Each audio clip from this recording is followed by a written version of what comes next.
Powerful business tool in the world. It has the power to bring down governments and make millionaires on a daily basis.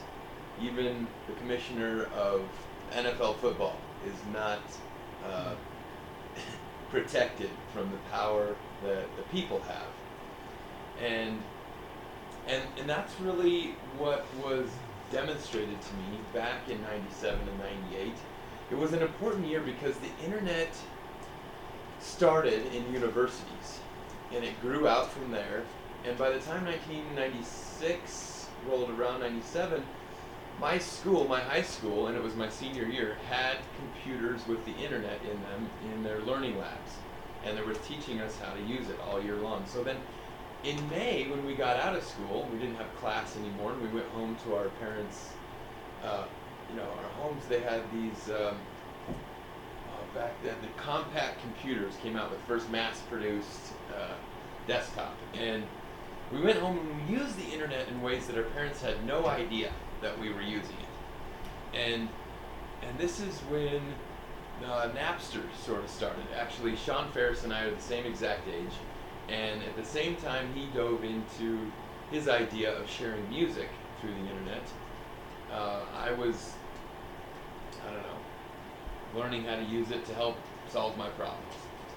And the story of Napster really demonstrates this big shift that occurred, because by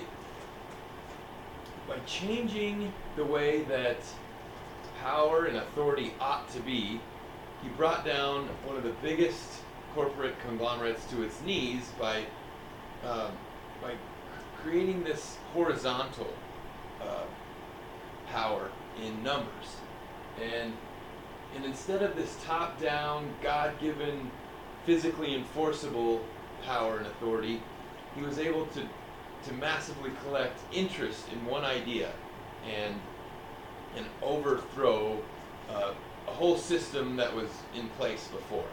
And even today, Napster's not around because they had so much money to strong-arm him out. You can still download as much music as you'd ever want because you can't stop people from sharing information privately one-to-one. And that's really where, at that moment, at that time, anybody that was 20 years and younger was considered a native to this new way of thinking. And anybody who was 20 years and older would then have to be considered an immigrant, and always would be. But no, we've got some resident aliens here in the classroom because a few of the rare adult generation were already highly involved in technology. And so you were riding the wave right along with us high school kids, but that is a real exception to the rule as far as the massive quantities of people are concerned. And back 15 years ago, when Google got started, they had one goal in mind, and it was to make a lot of meaning instead of to make a lot of money. Compared to those companies who were in the business of making a lot of money, Yahoo and Netscape would only give you access to their search engines if you paid them a fee. And they had all this information over the search engine, lots of news and buttons and graphics, and it goes on and never ends. And sometimes you would use these search engines and you wouldn't exactly get what you were looking for. And so it created a bad experience because you had to continuously search for what you were looking for and hit that back button. And so Google came along and brought us this very clean white screen that would just do one thing and do it really well through their indexing algorithm. It would give us the results that we were looking for. And so it created these rules. And today, they continue to modify that algorithm. In fact, they put out a report that says how often they change that set of rules, and it's more than 360 times every year. In fact, it's up near about 500. So they change it, they see what happens, they change it some more. They offer an update like Pigeon, and they see what happens and they change it some more. Because because they know that they have to follow the laws of attraction, which say people are always going to get what they ask for. Whether they're telling themselves they're stupid and they're no good and they're never going to amount to anything, people will get that end result. Same thing if people say, no, I'm good, I'm really going to succeed in life, I've got a positive outlook on this, then that will happen. Same thing with our end user experience. If we use this search engine and we don't get what we want, we get a bad end user experience, we get pop-ups all over the screen, we get viruses, we get not the information we're looking for, then somebody else, some other company, not Google, is going to come in and take their place. So we really have to then think of the internet in a whole new way based on Google's goals, which is to give the end user always the best end user experience. And so I'm going to demonstrate that now. Do we have a business in the room that I can use for a live demonstration? Roger, can you volunteer? Yeah, okay. You want my website? No. What do you sell? Legal services. Okay. And so then if I was to type in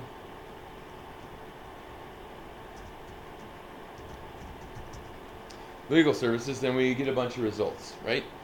And looks like Colorado Legal Services popped up under those two words, which is pretty powerful. And then we've got this paid ad over here from lawyers.com. You know what the difference between paid and organic is. But there's not the typical 3 at the top that you'd normally see with the paid results.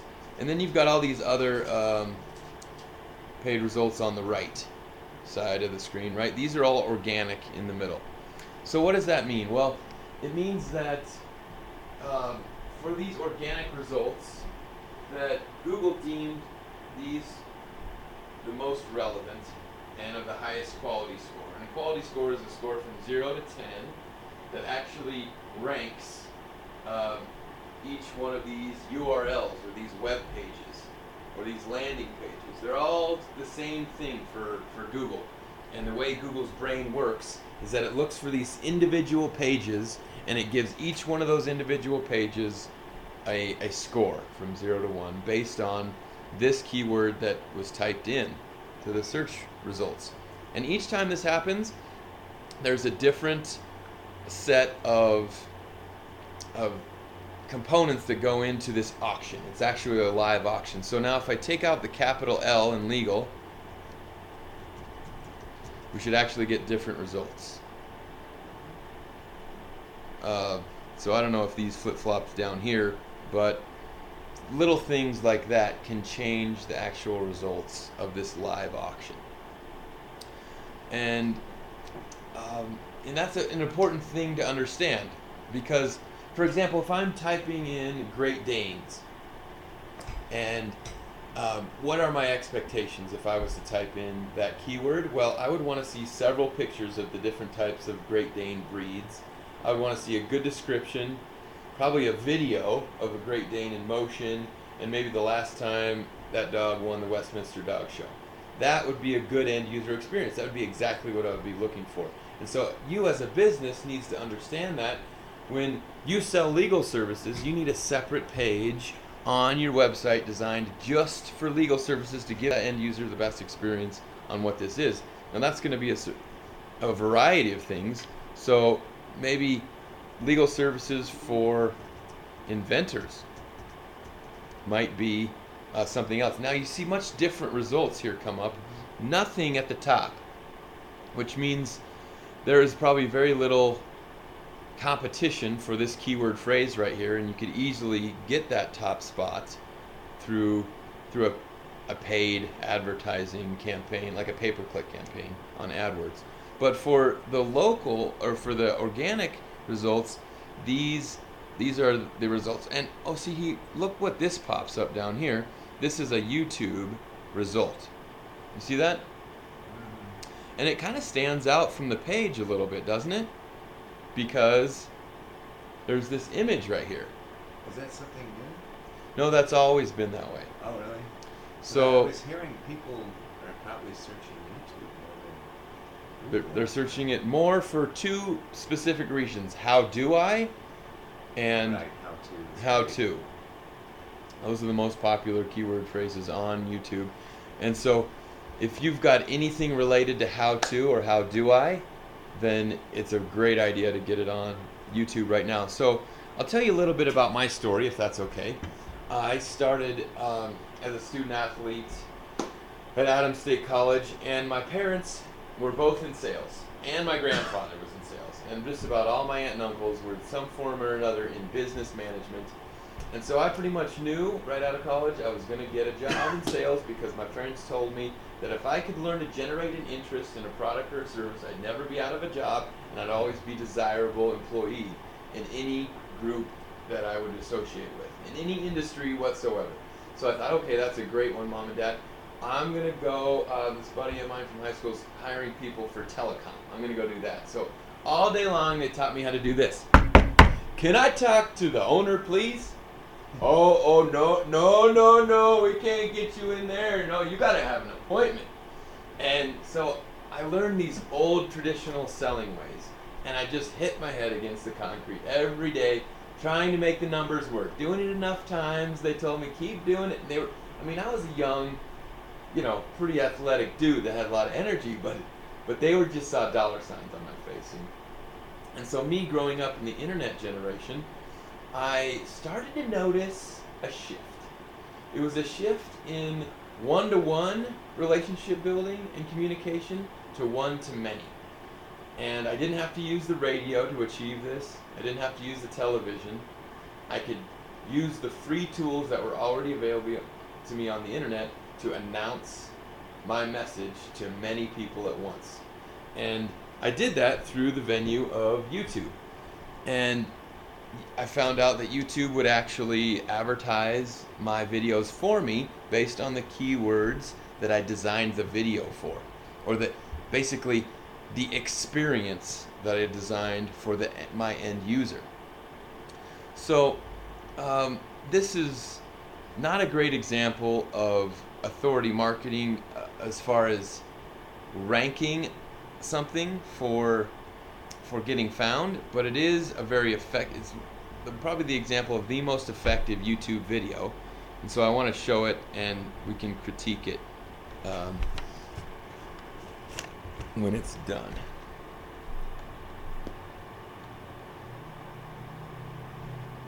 Is that on? No, it's not.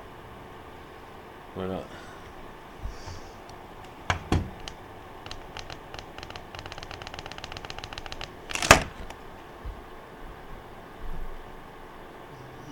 I know why.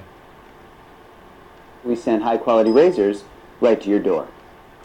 What is DollarShaveClub.com? Well, for $1 a month, we send high-quality razors right to your door. Yeah, $1. Are the blades any good? No. Our blades are f***ing great. Each razor has stainless steel blades, an aloe vera lubricating strip, and a pivot head. It's so gentle a toddler could use it. And do you like spending $20 a month on brand name razors? 19 go to Roger Federer. I'm good at tennis. And do you think your razor needs a vibrating handle, a flashlight, a back scratcher, and 10 blades? Your handsome-ass grandfather had 1 blade and polio. Looking good, Pop-Up! Stop paying for shave tech you don't need. And stop forgetting to buy your blades every month. Alejandro and I are going to ship them right to you.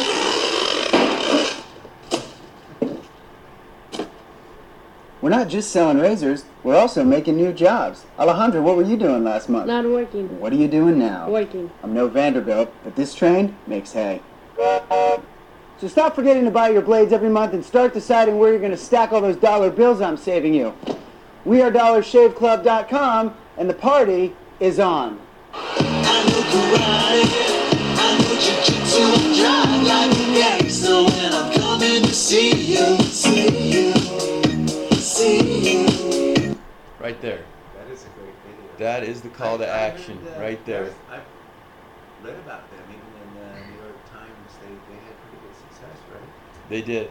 I read about this guy. He was actually sitting in the editing room of NBC in a cubicle, editing all kinds of advertisements and commercials that would come across his desk, and he wanted more for himself. He had an idea. He invented something, and he found a competitive advantage, and he found fertile ground, is what he says in his reports, is that there was these conglomerates that had controlled the razor distribution and the industry, and they were charging astronomical amounts for plastic and a few stainless steel bands on it. So obviously he produces these things for a fraction of the dollar and sells them through this website. He spent a couple $1,000s on his commercial, maybe, and he made $1 million with that video, because he talked all about the benefits, and there was a lot of them in there, and he got in front of a huge audience of people using this method of the Right, YouTube it had a video. nice balance of kind of glitchiness, but not too much. Yeah. It kind of got your attention, but Yeah. it still seemed real and serious. Yes. And so, Was that an actor or was that the? oh, that was him. Oh, it's That was him. actually him. Oh, okay. Yeah. So at the time this came out, I was actually a general contractor. Had my own construction business, and I had just finished, working for Halliburton. They wanted me to move to Texas, and I had no interest in doing that at all. But I had fix and flipped my own house a couple years ago, and I made $70,000 in 2 years. And I thought, wow, if I can just do this once a year, that won't be too bad. But I found, it's not that easy out there in the construction world. And as I was teaching myself this video method of marketing, I had lots of time, but not a lot of money. And during my construction projects, I would bring my camera around. I had a flip cam at the time, and I would annotate the construction progress that was going on and what stage we were in, and I would explain the project to the camera, and that would help me, put my customers at ease that I was recording things in that way and communicating at a high level, and it also helped me attract new clients because they saw that I was competent and that I knew what I was doing. I didn't know it at the time, but I was becoming the authority in fix and flip remodeling to the small group of people that I distributed these videos to. And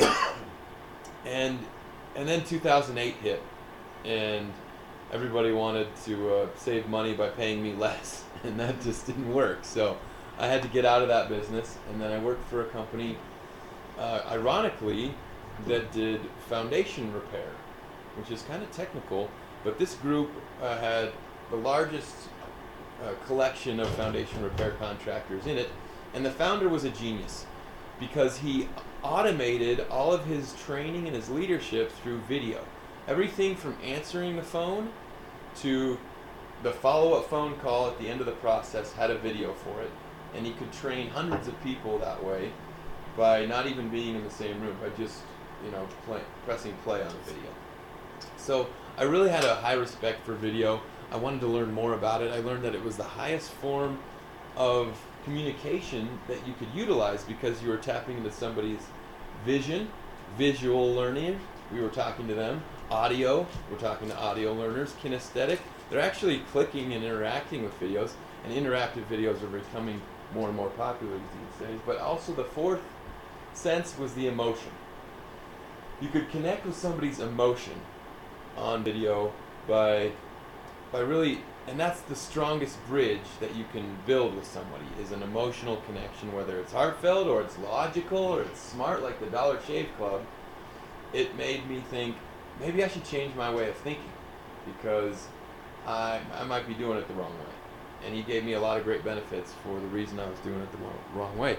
So then what I did was utilize this practice when I started selling more than the boss's son. Actually, that wasn't a good thing in a family-run business. They kind of gave me the boot, which I was happy to take because they didn't believe in video.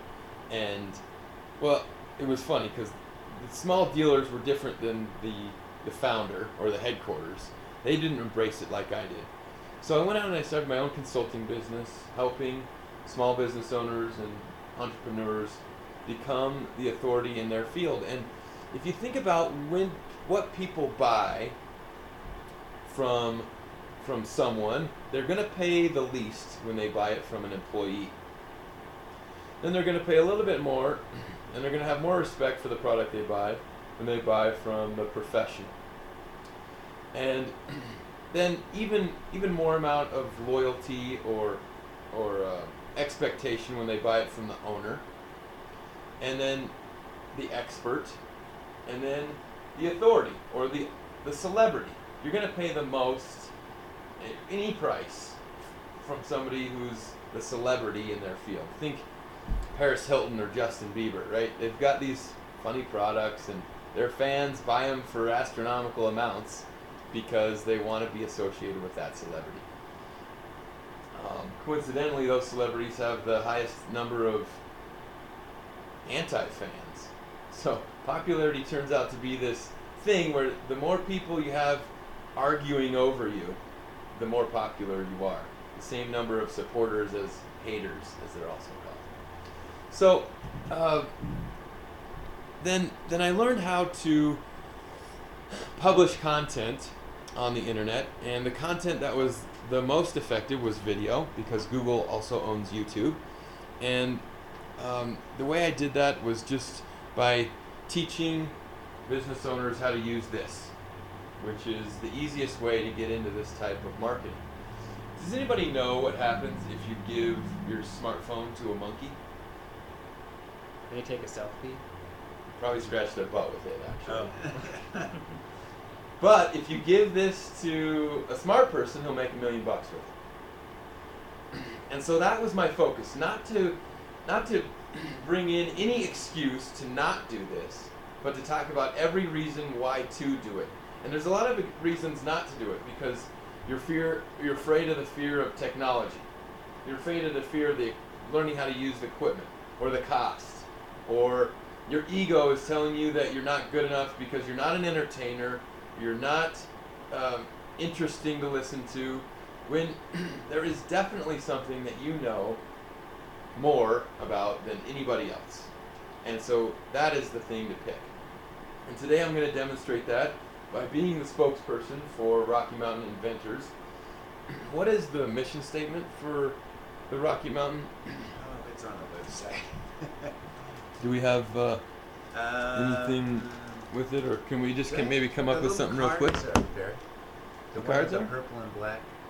These ones. Oh yeah, here it is. Yeah. Perfect. This is exactly what I want.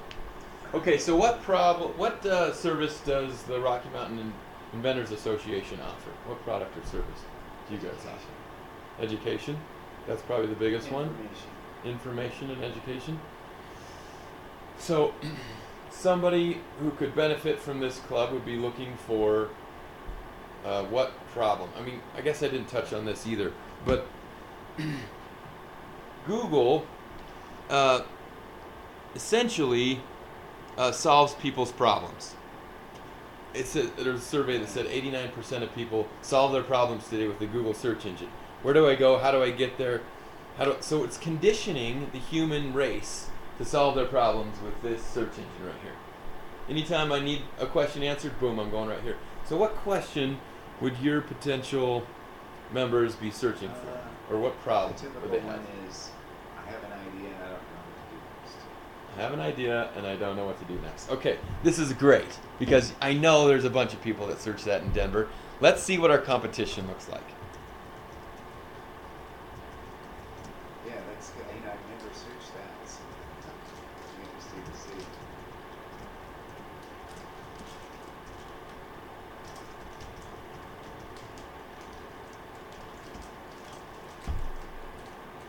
Oh, looks like somebody else thought of that first too. So because we've got some competition up here. See? Yeah, those are what we call the promoters. Davison, Yes. So, and Benko. how about in Denver? Oh, good point. Let's see. Same guys, and we've got Frontier. Frontier Airlines. Oh, that's from Yoko. so this is actually good and bad because the only people who are ranking for this keyword phrase are paid advertisers. And those guys, I mean, they rank But major do you see websites, they any spend a lot. do you see any YouTube videos up here? No. No, and usually a YouTube video ranks pretty high. So now let's go to YouTube and let's see what because- shows up over here. Is that because Google owns YouTube that they rank YouTube videos higher? It is. Then Okay. the Vimeo or Vimeo.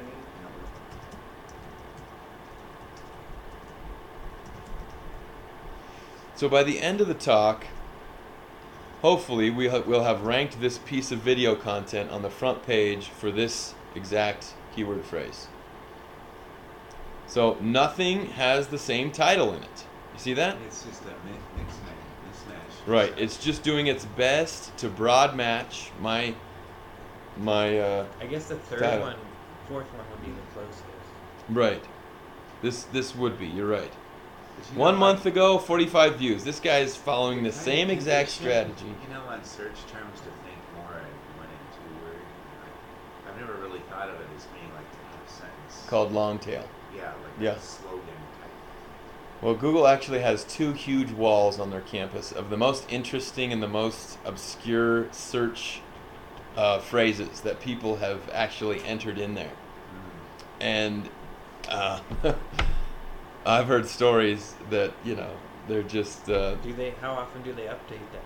that wall? Yeah. Oh, I don't know. I'm not sure. But, I'm sure there's really vulgar ones that they have to keep off there Right. because... they're So if this is the keyword that we want to rank for, I think we've got a pretty good idea. I mean, do you have any other ideas, or you want to go with this one? I think that's what I hear. Okay, great. Well, I'll trust you on that, and I'll go ahead and attempt my shot at creating a YouTube video as a spokesperson for this club.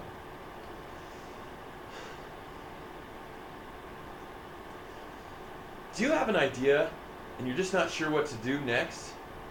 Hi, my name is Anthony Pritchard, and today I'm the spokesperson for the Rocky Mountain Inventors Association, and I'm here at their monthly club. That's where I ran into a roadblock there. We meet monthly, right here? Bi-monthly. Bi-monthly, okay. Bi-monthly on Thursday nights, Second and fourth. 2nd and 4th Thursdays.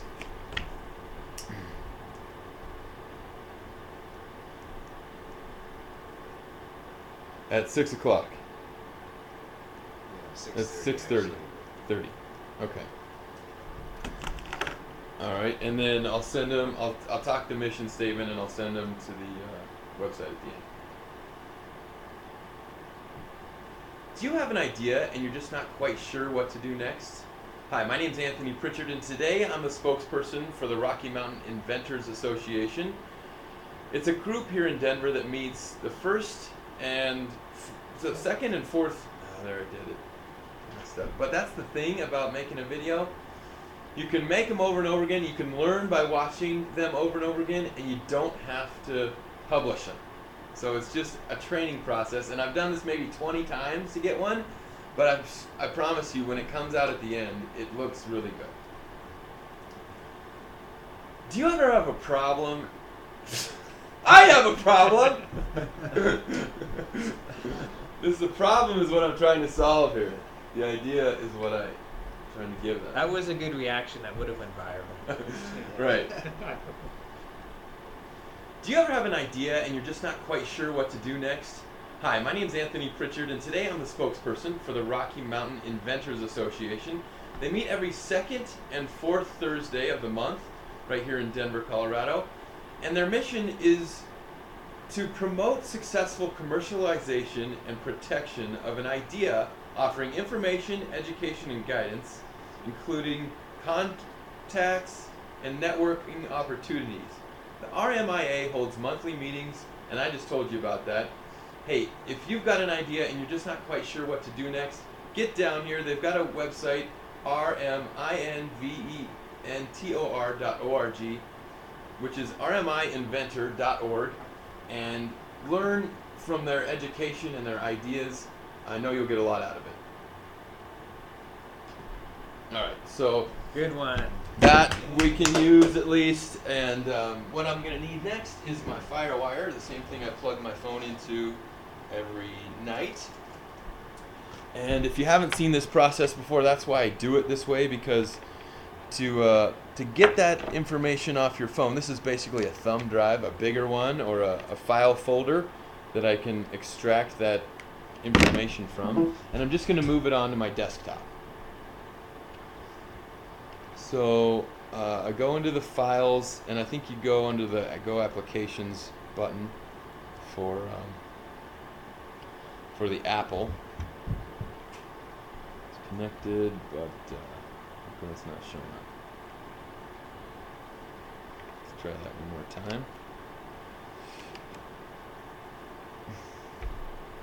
And while I'm waiting for that to show up, then I can go into my YouTube channel. So this is my Gmail account, right? And in my Gmail account, you've got the app switcher up in the right upper hand corner. It's the square with 9 boxes in it, and it's got all these free apps for business owners to use. And you know, there's just a ton of tools in here, but the one I want today is the YouTube icon. So it's attached to the same username and password I use for my Gmail account. And I can go in here to my channel and I can upload content, right? So content I want is over here, and now it looks like it's found it, and it's down here underneath computer, under the phone here, HTC One. That's what it's recognized as what I've plugged in there. I've used over half of my storage in my phone for videos, and it's under a 100 media. These are all the images and videos that I have stored in my phone, and the video that I just took is going to show up right here at the end, and I'm just going to want to move that sucker right over onto my desktop and give it another name.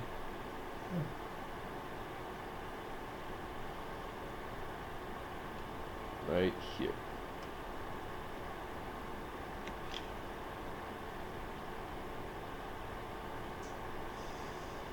Okay, so we'll rename this one. Not sure if this actually works, but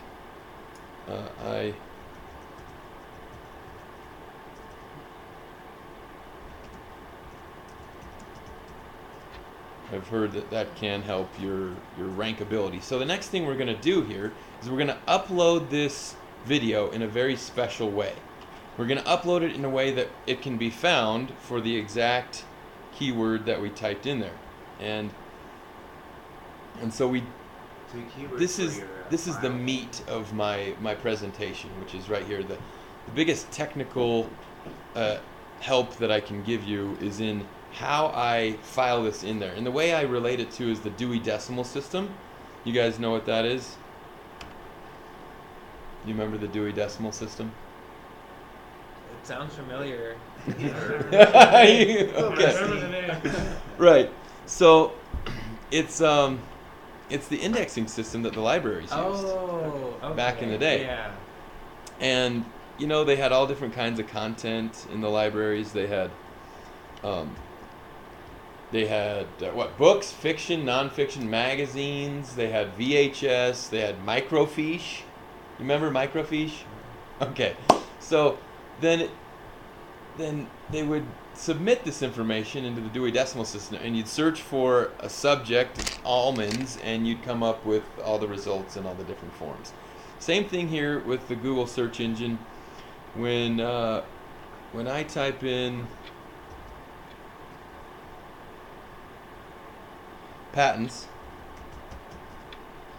then I've got the ability to look in directly news and see what the results are, directly under images and see what the results are, books, shopping, videos, right? So these are all different categories of information, and that's what these tabs are for right here. Okay, so back to the meat of the presentation here today.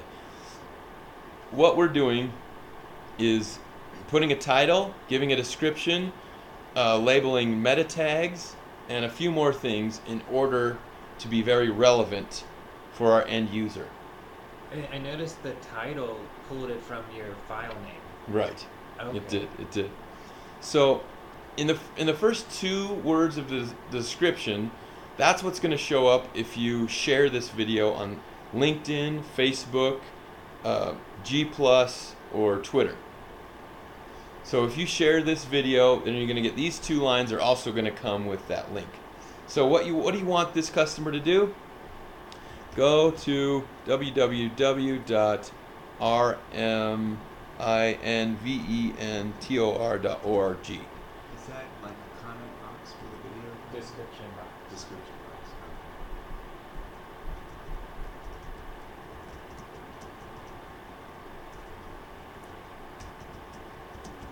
Are you going to? One thing I was going to ask was, and maybe you'll get to it later, which is fine. About other YouTube. I've noticed some YouTubers like flood the description box with keywords. So that is black hat SEO techniques, which does not help the end user at all with their experience. This is a description box for your end user to learn more about you. If you're just cramming keywords in here, you're giving them no help. Because some of the description boxes are like this long, and Yeah. then they're just filled with keywords. I don't. And that's not good. You will get penalized by Penguin, by the Penguin update for doing that. Well, it's an update that Google came out with half a year ago to punish bad practices like that. So it recognizes when you're keyword cramming, and it will throw your content to the bottom of the pile. So there's going to be some silent dead spots in my presentation here, but just imagine the text on the screen is my voice, and we can sort of get through this.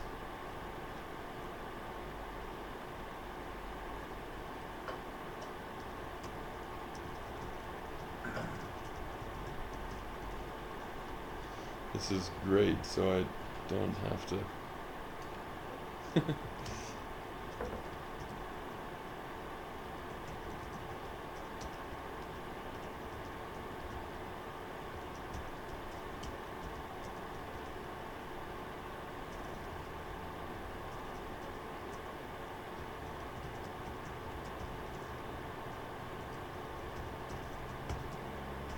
You get used to smartphones predicting your text. Yeah, right. So we've got some content in here, and we've given them times and dates, and you can do better at this description, but now I'm going to do some more SEO things that are also good for the end user to experience. So one of the things I did already was I provided a backlink or a link to another website. That's showing Google that I'm helping people, get more information by sending them to different URLs. So that's important. The other thing that's important is your NAP, or your name, address, and phone number. It's also known as your citation or your directory listing. This should be identical in all the areas that you submit it. And this is going to be submitted in Facebook, in Yelp, in Yellow Pages, and Super Pages. This is the equivalent to your Yellow Page listing. And it goes in right here. We can be found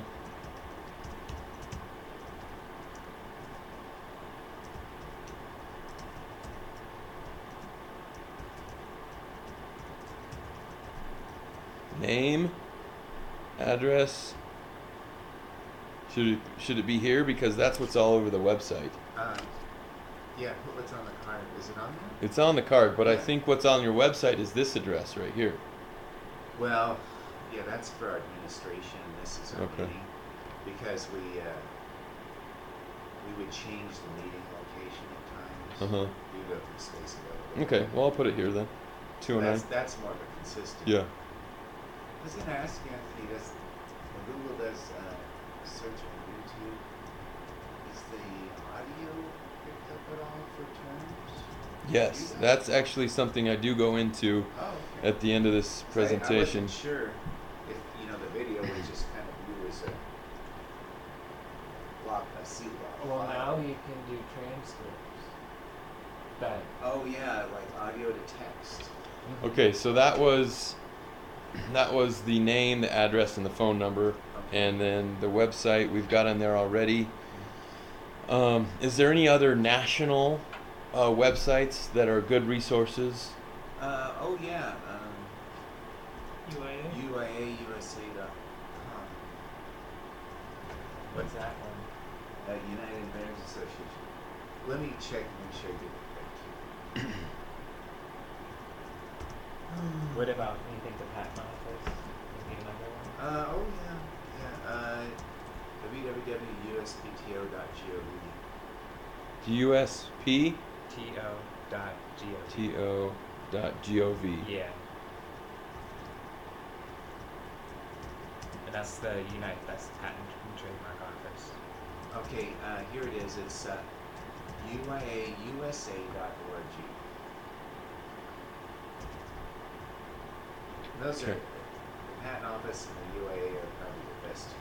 Great. So this you see is showing our popularity. We're associating ourselves with these other groups, and since they are also very popular groups, we're feeding off of their Right, popularity. We've got a listing on the Patent Office site. Great. Now, what do you think? Because Google now does patent searches.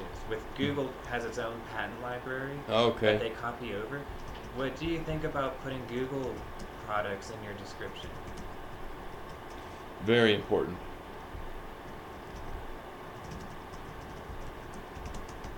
We can put it there. We can also put your Google Plus page, your Facebook page, your LinkedIn page, anything that's going to help somebody connect with you, we want to put it in here. Do you recommend always putting the www? Yeah, it's going to help it link inside the Because description. because nowadays you don't need to put Right. when you're typing that. No, in, you don't. Okay. for But this you hasn't should- given me the ability to edit if something's linked or not, so I have to give Google recognition that this is a link. www Oh. that does that sparks off. I need to hyperlink it. hyperlink this Okay. automatically. So, do you know what that Is it URL is? Is it Google dot- patents, Go- No, I think it's google.com/patents/patents.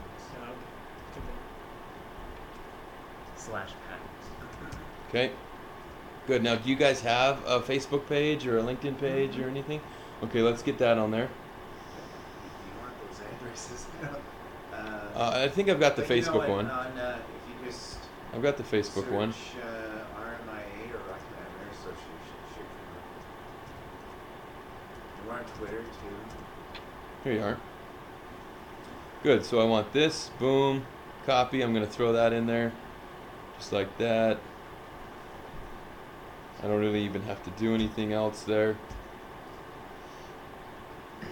And one other thing you can do is take the actual URL that it is going to end up giving you, and you can put that in here. Oh, so like you deep link right to Deep link there. Then What does that do? Then also up here, it's already given me a bookmark, but you want to bookmark it once it's done uploading. Google keeps track of popularity by how many people have bookmarked the page. So if you go in and you bookmark it yourself, you're starting that process, but you can also encourage other people to bookmark it, Does it also your track, own stuff. Does it also track creating a desktop shortcut? I'm not sure if it does or not. It may. So so these are all default meta tags that I've put in here. They're not going to work for you, but it helps me go through this a lot faster, and that's always good, when you're So you're deleting doing a those. process over and over again. Yeah.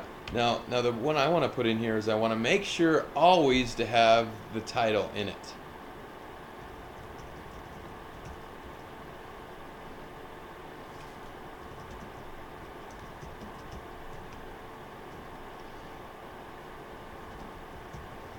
We do have a YouTube channel.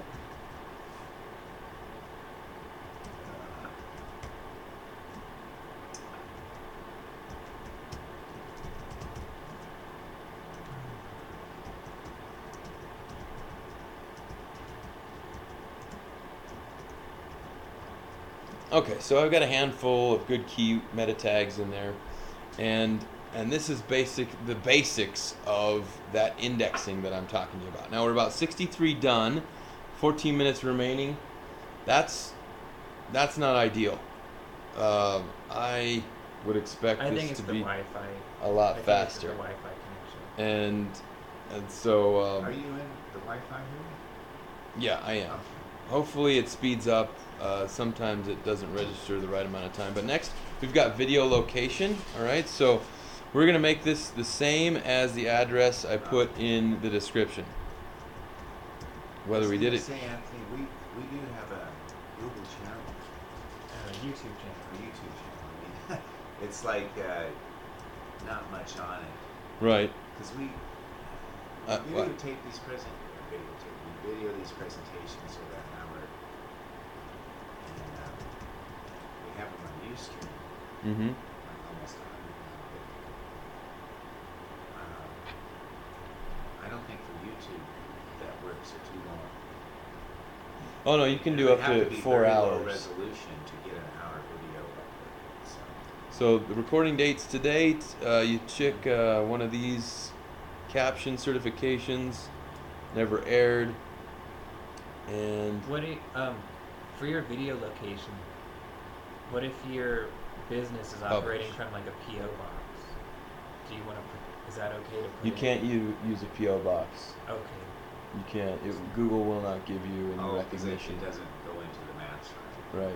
Okay. It will not give you any recognition for So that. what do you suggest? What do you recommend for someone, for a client who has a PO box Well, for you- their you address? Use your own address, and then don't let Google publish your address, but specify a service area, and that's in Google My Business, which is the new local listings space for entering in your name, address, and phone number. It's called Google My Business. It actually has an app now that you can use.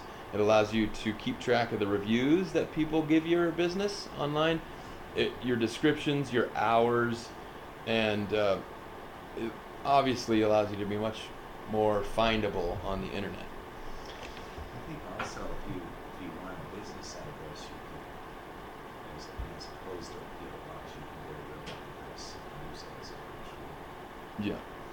Yeah, you can. Yep. So this is